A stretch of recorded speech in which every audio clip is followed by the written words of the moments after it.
Hello my beautiful people. সেদিন ছিল মনসা পুজোর দিন। প্রায় 4-5 জায়গা থেকে মায়ের পুজোর ইনভিটেশন এসেছিল।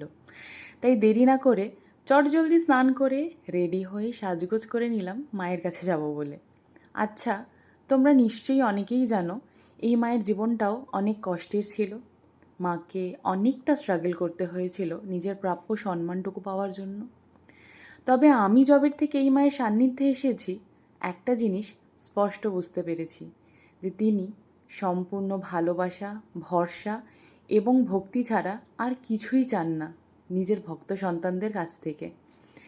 কিছু মানুষ নাকি ওনাকে ভয় পান, কেন আমি জানি না।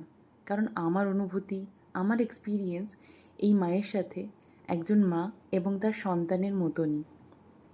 কত মানুষের সমস্যা সমাধান করেছেন এই মা, আজও করছেন, আগামী দিনেও করে যাবেন।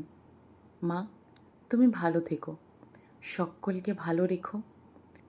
জয় মা বিশ্বহরী মায়ের জয়।